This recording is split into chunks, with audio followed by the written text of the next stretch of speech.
Halo adik-adik pelajar, selamat bergabung kembali bersama Pak Asben di Aku Pintar Fisika.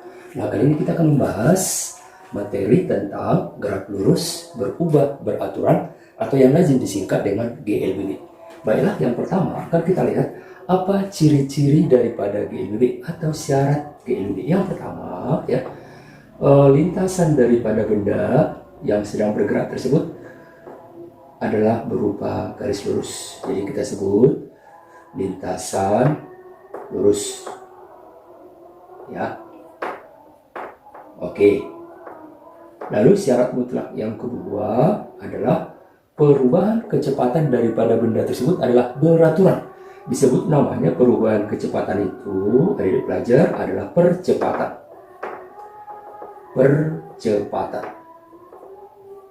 Percepatan itu tetap, ya, percepatan adalah tetap, percepatan adalah tetap, atau boleh kita lihat akselerasi, ya, akselerasi adalah konstan, ya, akselerasi atau percepatan atau perubahan kecepatan. Jadi artinya apa? Percepatan, contohnya gini, mula-mula misalnya kecepatannya 2 meter per sekon, lalu setelah detik kedua menjadi 3 meter per sekon, setelah detik ketiga menjadi 4 meter per sekon, setelah detik berikutnya menjadi 5 meter per sekon, detik berikutnya 6 meter per sekon. Nah, itu maksudnya perubahan kecepatannya beraturan setiap satuan waktu. Nah, itu dia. Lalu yang ketiga, yang kita katakan tadi, kecepatan berubah secara beraturan. Berubah secara beraturan. Jadi sesuai dengan judulnya tadi adalah gerak lurus berubah beraturan. Baik, adik pelajar, yang kedua yang tidak kalah pentingnya, masuklah kita ke persamaan atau rumus yang berlaku pada GLB. Misalnya adik pelajar, yang pertama kita gambarkan terlebih dahulu. Nah, misalnya ada sebuah benda. Andaikan ini bendanya adik-adik, ya. Ini misalnya bendanya. Mula-mula benda ini bergerak di atas bidang datar dengan kecepatan awal disebut sebagai v0, ya. Lalu setelah sekian lama atau sekian detik, maka benda tersebut telah berpindah. Dengan kata lain, dia sudah menempuh jarak, katakan sejauh s, ya. Setelah bergerak sekian detik, dia telah menempuh jarak sejauh s. Dan bukan hanya itu, selain dia menempuh jarak sejauh s, juga kecepatannya berubah menjadi vt atau disebut kecepatan setiap saat atau kecepatan sesaat. Nah, ini dari pelajaran. Jadi secara skemanya, mula-mula kecepatannya v0, lalu setelah sekian detik dia akan menempuh jarak s dan mengalami perubahan kecepatan menjadi vt. Kira-kira gitu secara gambar. Maka rumus-rumus yang berlaku adik-adik, yang pertama ya harus dihafal, yaitu vt atau kecepatan sesaat sama dengan v0 kecepatan awal tambah kurang a dikali dengan t. Nah, itu rumus pertamanya. Rumus kedua apa? Rumus kedua, s atau jarak tempuh sama dengan kecepatan awal v0 dikali waktu t plus minus setengah dikali percepatan a dikali waktu t pangkat 2. Lalu persamaan ketiga atau terakhir, vt kuadrat akan sama dengan v0 kuadrat ditambah kurang 2 dikali a dikali dengan s. Nah, itu ada dibaca, ya. Jadi ada 3 rumus utama untuk GLBB ini, ya. Ini rumus pertamanya, ini rumus keduanya, ini rumus ketiganya. Baiklah, secara keterangan akan kita tuliskan bahwa yang dimaksud dengan v0 itu apa? Yaitu kecepatan awal atau sering disebut kecepatan mula-mula. Lalu vt-nya apa? Vt-nya itulah yang sering disebut dengan kecepatan setiap saat atau disingkat kecepatan sesaat. Atau sering juga orang mengatakan kecepatan akhir, ya. Lalu S itu apa tadi? S adalah jarak tempuh. Jarak tempuh setelah bergerak beberapa saat atau beberapa detik. Lalu A, di situ A berasal dari kata akselerasi atau percepatan ya. Acceleration atau percepatan. Nah, lalu terakhir apa? Terakhir T kecil. T kecil itu tentu lamanya bergerak ya. Berarti lamanya bergerak itu boleh kita sebut dong dengan nama waktu ya. Waktu. Lalu satuannya masing-masing apa? Kan kita tuliskan. Kalau kecepatan awal berarti meter per sekon ya. Kalau kecepatan sisa pun sama, meter per sekon. Nah, yang berbeda itu jarak tempuh berarti meter. Lalu A akselerasi berarti meter per sekon kuadrat ya. Perubahan kecepatan setiap saat itu artinya percepatan. Lalu waktu apa? Waktu adalah sekon atau kita singkat dengan S kecil. Nah, itu ada di pelajaran yang kedua ya. Lalu yang ketiga, kita akan lihat di sini adalah grafik daripada GLBB. Yang pertama, hubungan antara kecepatan V dengan variabel waktu ya, atau V versus waktu, maka dia akan linear. Nah, itu ya, jadi kita lihat di sini berarti pertambahan kecepatan adik-adik ya, dari detik awal sampai detik berikutnya. Boleh juga kita buat seperti ini, antara kecepatan dengan versus waktu adalah sebagai berikut ya. Boleh juga berikutnya antara kecepatan versus waktu dengan grafik seperti ini. Nah, ya, boleh.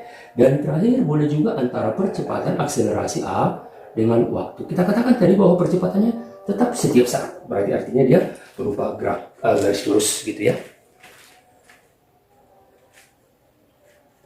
Baiklah adik-adik, kita lihat ke contoh. Contoh soal pertama. Sebuah benda bergerak lurus dengan kecepatan awal. Nah, kecepatan awal lambangnya apa? V0 ya. V0 berapa di soal kita adik-adik? Yaitu 40 meter per sekon ya. Kemudian diperlambat, hati-hati adik-adik belajar. Kalau diperlambat, A-nya adalah tanda negatif. Makanya tadi persamaannya adalah plus min. Kalau plus dipercepat, kalau min diperlambat. Hati-hati ya. Oh, berarti minus berapa? Minus 2 ya. Minus 2 meter per sekon kuadrat. Otomatis kalau suatu benda diperlambat, maka lama-kelamaan akan berhenti, kan gitu. Maka yang menjadi pertanyaan A-nya adalah waktu yang dibutuhkan oleh benda tersebut hingga berhenti. Arti berhenti di situ apa dia? Artinya VT menjadi 0. Nah, ya. Setelah berapa lamakah itu? Nah, itu adik-adik belajar ya. Berarti T-nya dong. Lalu pertanyaan B-nya apa? Pertanyaan B-nya adalah jarak yang ditempuh hingga berhenti. Berarti jarak tadi apa? S ya. S sama dengan berapa hingga berhenti. Nah, baik adik-adik, kita jawab bersama-sama ya. Yang pertanyaan A-nya. Pertanyaan A tentu kita gunakan rumus mana? Karena berhubungan dengan waktu tentu kita gunakan rumus pertama ini adik-adik ya. Berarti VT sama dengan V0 ditambah dikurang ya. Dikurang karena tanda min ya. Dikurang rumus dulu ya adik-adik ya. 2AT. Nah, kalau ini udah kita kasih min, ini biarin jadi plus. Ya, kalau kita kasih sini min, ini jadi plus. Sama aja sini, jadi tetap negatif di situ nanti. Baik, kita masukkan angkanya. Berarti berhenti ganti jadi 0 VT-nya. V0-nya berapa? V0-nya 40. A-nya menjadi dikurang 2 karena perlambatan tadi ya. Baik, adik pelajar. Maka pindahkan negatif ke kiri jadi positif aja deh. Berarti 2T pindah ke kiri ya. 2T sama dengan 40. Maka T-nya berapa? Maka T-nya dia akan berhenti setelah bergerak 20 sekon atau 40 dibagi 2. Berarti setelah 20 sekon, maka benda tersebut akan berhenti. Baik, pertanyaan B-nya. Pertanyaan B-nya kan ditanya jarak tuh. Berarti boleh kita pakai rumus yang VT kuadrat ada di pelajaran. VT kuadrat sama dengan V0 kuadrat dikurang 2 dikali A dikali dengan S. Yang manakah itu ini? Ada di pelajaran. Oke, baik, masukkan angkanya sekarang. VT-nya berapa? 0. V0-nya berapa? V0-nya 40.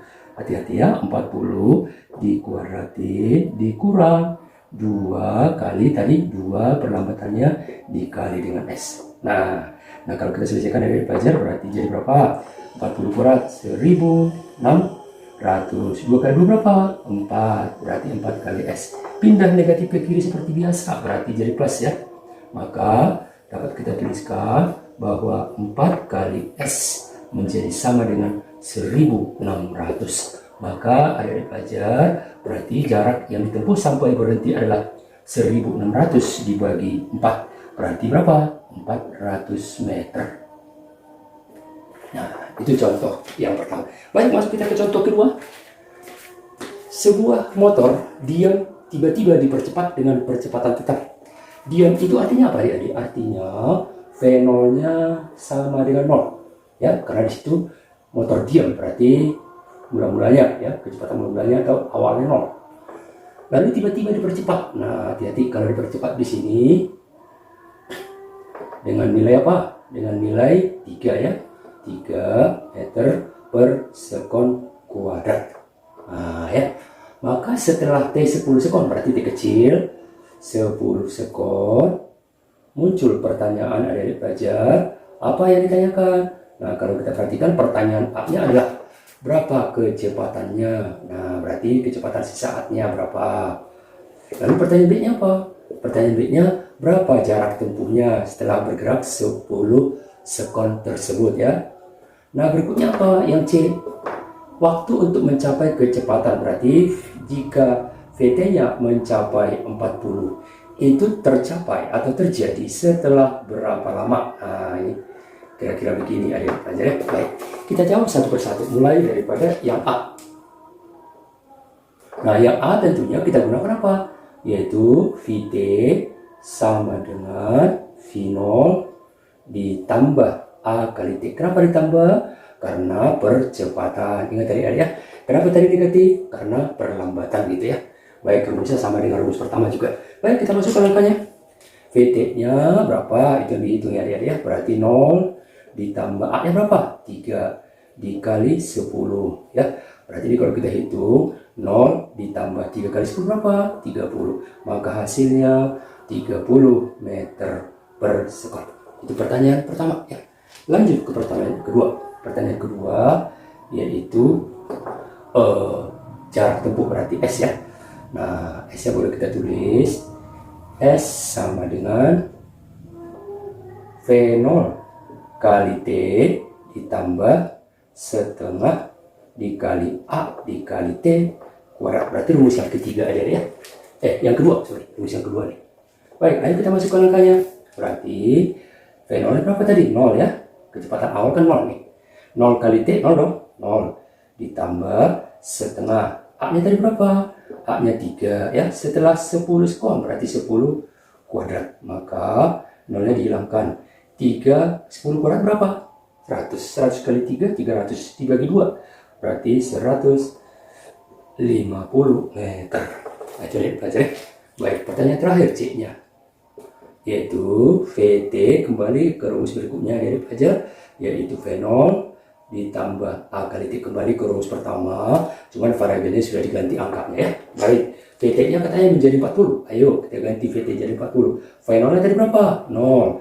A-nya berapa? 3 ya, kali dengan T. Berarti 40 sama dengan 3 kali dengan T.